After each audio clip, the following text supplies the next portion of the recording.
You know, I totally understand what investors are trying to achieve when it comes to investing in multifamily real estate.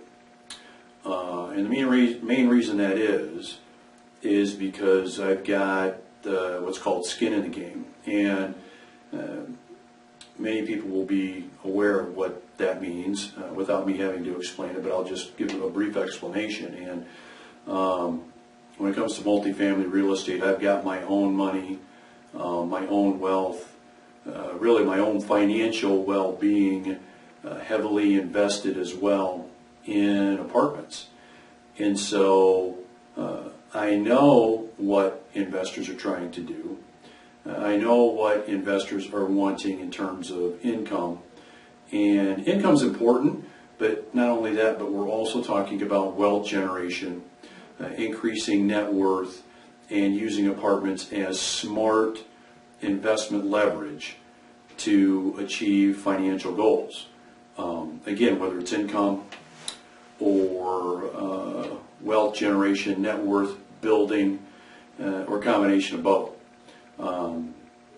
I've been there and done that. So the perspective that I've got is not one of an advisor, even though you could argue that that's the case. It's not one of of someone that is consulting, even though you could say that's the case. It is the role of being in it every day, knowing what we need to do and how we need to do it to increase our income, our net worth, and really increase our financial picture and make our financial picture as fantastic as it possibly could be. And so when it comes to apartment properties, multifamily real estate, whether you're an active owner, let's say you run, manage, and maybe you're a landlord of your own property, or you're passive, it's about being unconventional. And truth be told, we all know that in order to get unconventional investment results, because who wants conventional investment results? I don't. Hopefully you don't want conventional investment results. Let's leave that for the masses. Let's leave that for everybody else. We want unconventional investment results. And when it comes to wanting unconventional investment results, you've got to be involved in an unconventional investment. And owning your own apartment property or apartment properties, your own multifamily portfolio, is unconventional.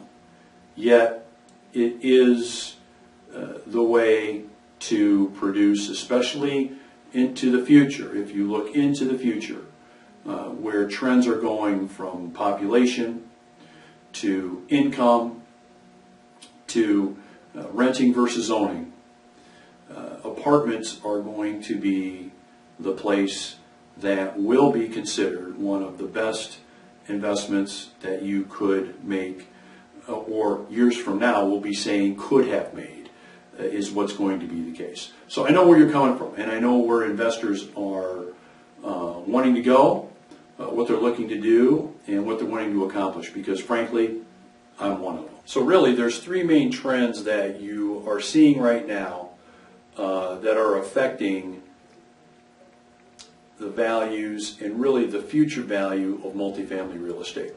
And I'm more thinking right now of future value than present value. And the three main trends we're all going to be familiar with, actually. We're all going to know. So what I'm going to go over here briefly is not going to be any kind of revelation. This isn't going to be any new news to anybody. But it's things that are going on that are happening so much on a day-to-day basis that it's real easy for us not to see the forest through the trees. Okay? And that's really what it's all about, is being able to identify that, and for multifamily owners and investors alike, take advantage of that and do the best they can financially as a result. So let's talk briefly about what these three trends are.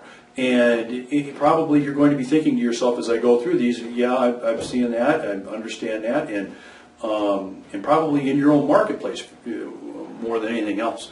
So the first one is actually probably the most obvious one. that you're aware of, and it is the gap between cost of living and wages. And so you do your research. I'm not going to spend this video showing you charts and graphs and going over a whole bunch of pretty pictures.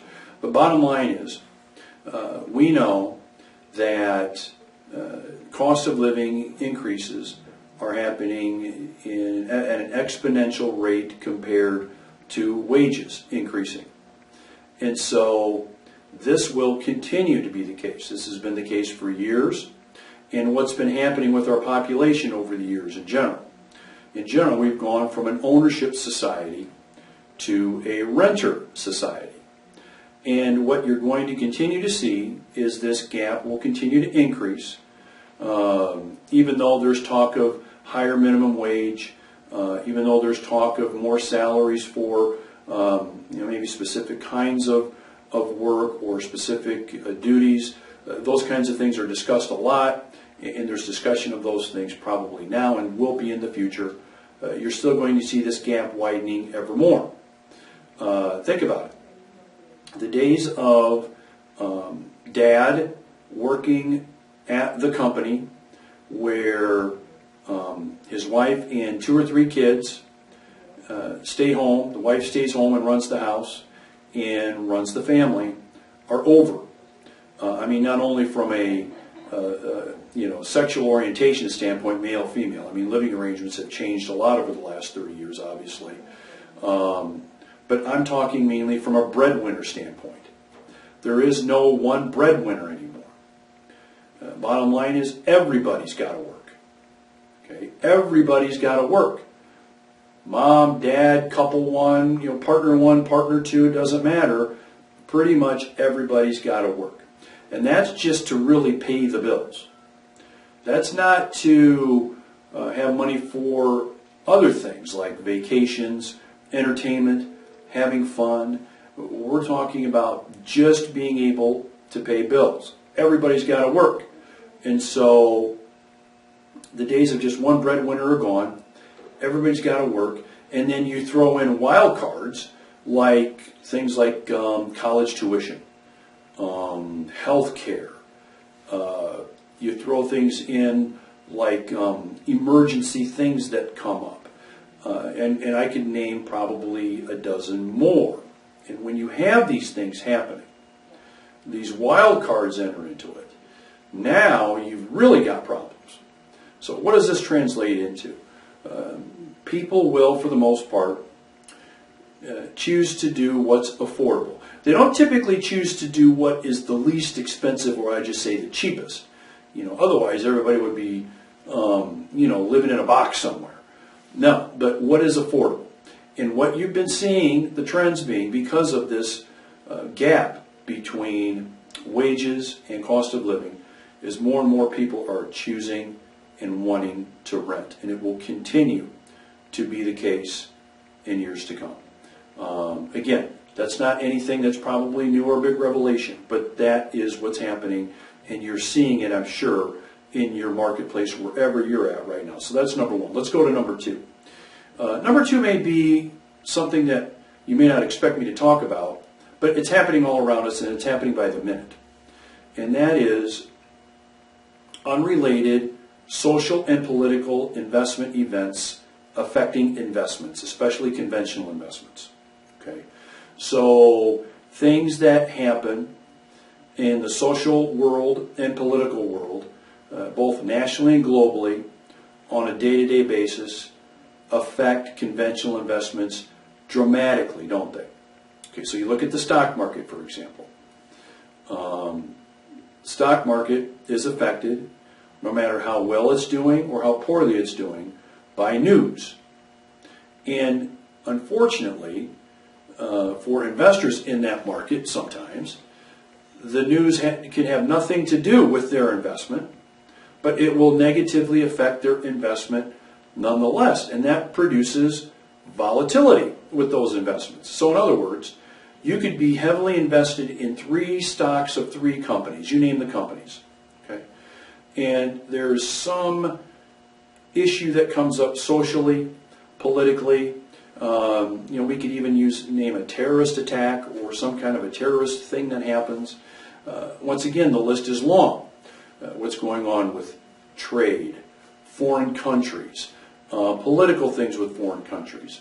We're friends with China one day, we're not the next day. We're friends with Russia one day, we're not the next day.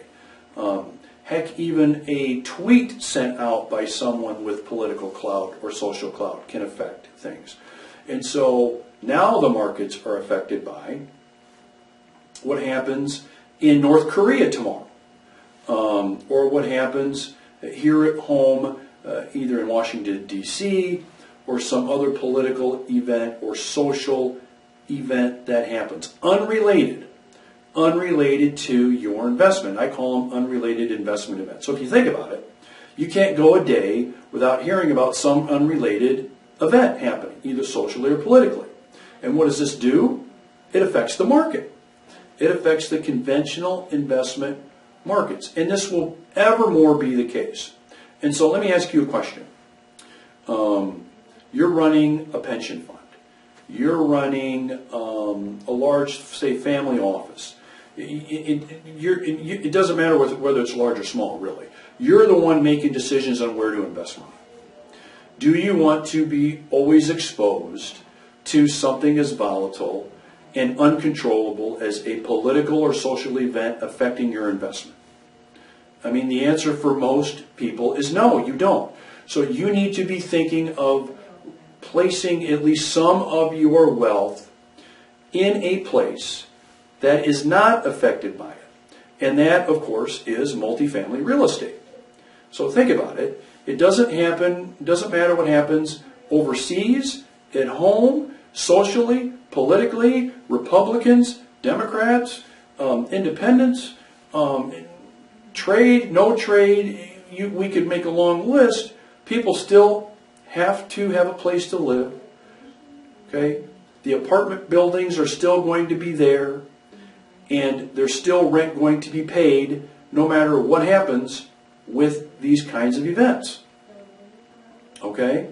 So the more that this is the case, the more volatile the conventional markets become because of this, the more money will gravitate towards being in a multifamily real estate investment. And this will be the case more as the years go on. And what you'll see is spikes with this. So if there's, I'll just say a catastrophic political or social event that happens that really affects the market, then you'll see just spikes of investment going into multifamily real estate as a result. And what will that do? That will, of course, increase the demand, which will increase the value of multifamily real estate. So, again, a good reason to be an owner of an apartment property. Not only is that because demand will more than likely increase for what you have if you're an owner, thereby increasing the value of what you have, thereby giving you a better return on your investment. But owning it really insulates you in many ways from dealing with the day-to-day volatility of the conventional markets. Okay, so that's really the second thing. The third thing has to do with technology. And so, by the way, before I jump into this, I'm a guy that loves technology. I love it. I love using it, love having it, love the convenience of it. I'm not in any way an anti-tech guy. I don't have an axe to grind with anybody that has anything to do with technology. Okay, but if we're honest with ourselves, we know that technology can be pretty dangerous, don't we? Especially when it comes to accessing information on you and me, especially when it comes to our investments. So you think about all the investments that you're involved in right now. How many of those investments do you access using a computer? Okay? I would bet probably all of them. If not all, at least 9 out of 10 are accessed by a computer. Do you know what that means? That means that your information, your investment, is now a target to be stolen, to be liquidated, to be grabbed, to be used. I mean, I could use 4 or 5 different words, I guess. But it's vulnerable.